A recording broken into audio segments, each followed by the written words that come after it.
જય શ્યારામ મિત્રો, સ્વાગત છે તમારું મારી આ ચેનલ દક્ષા પિયુષ બ્લોગ. તમે જો મારી આ ચેનલ ઉપર નવા હો તો પહેલાં તો મારી આ ચેનલને સબસ્ક્રાઈબ જરૂર કરજો અને વિડીયોને લાઇક કરી અને કમેન્ટ કરવાનું તો ભૂલશો જ નહીં. આજે છે મિત્રો રવિવાર અને આજે આપણે નીકળી ગયા છીએ. આજે આપણે જઈ રહ્યા છીએ ખંભાલીડા પથ્થરની ગુફાઓ, જે એકદમ કુદરતી અને પ્રાકૃતિક સૌંદર્યથી જ્યાં હરિયાળી છવાયેલી છે અને ખૂબ જ પૌરાણિક ગુફાઓ આવેલી છે, જે આજે આપણે જોવા જઈ રહ્યા છીએ.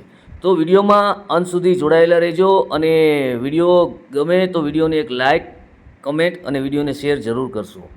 મિત્રો, તમે જોઈ શકો છો રોડ ઉપર ખૂબ જ ગાયો તથા ભેંસો આપને અત્યારે મળી રહી છે. અહીં ખૂબ જ લીલુંછમ વાતાવરણ છે, જેથી કરી અને અહીં આ ગાયો ભેંસો ચરવા માટે જાય છે. આ ગુફાઓ ક્યાં આવેલી છે અને કેવી છે તે બધું જ હું તમને વિડીયોના માધ્યમથી બતાવીશ. અને આની શોધ આજથી વર્ષો પહેલાં જે થઈ છે એ ઇતિહાસ પણ હું તમને જણાવીશ. તો વિડીયોમાં અંત સુધી જોડાયેલા રહેજો અને ચાલો હવે આપણે જઈ રહ્યા છીએ ખંભાલીડા. મિત્રો, આ પૌરાણિક ગુફાઓ છે જે આપણે ખોડલધામ આવેલ છે કાગવડ, તેની ખૂબ જ નજીક આવેલ છે. ખોડલધામથી આપણે જેતપુર રોડ ઉપર જઈએ એટલે વચ્ચે જ રસ્તામાં ખંભાલીડા ગુફાઓ આવે છે અને ખૂબ જ સારું એવું પર્યટક સ્થળ છે. આપણે પહોંચી ગયા છીએ ખંભાલીડા. આગળ આપ જોઈ શકો છો એકદમ રોડ ટચ જ આ જગ્યા આવેલ છે અને આ સામે તમે જોઈ શકો છો કે અહીં વાહન પાર્કિંગની ખૂબ જ મોટી વ્યવસ્થા પણ છે. આ જોઈ શકો છો મિત્રો તમે વિડીયોના માધ્યમથી ખંભાલીડા ગુફાઓ.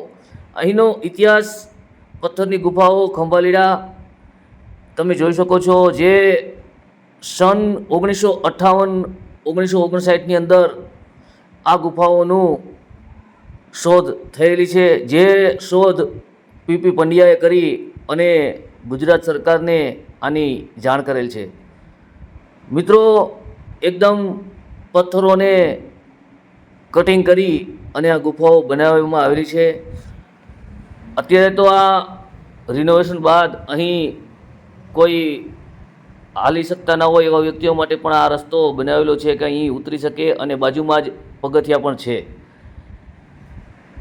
ખૂબ જ પૌરાણિક, જે આપણે પથ્થરની ખાણ હોય એ રીતે આ આખી ગુફાઓ અને આના દ્વાર અહીં કટિંગ કરવામાં આવેલા છે અને ખૂબ વર્ષો જૂની છે એટલે થોડું રિનોવેશન કરી અને બનાવેલ છે.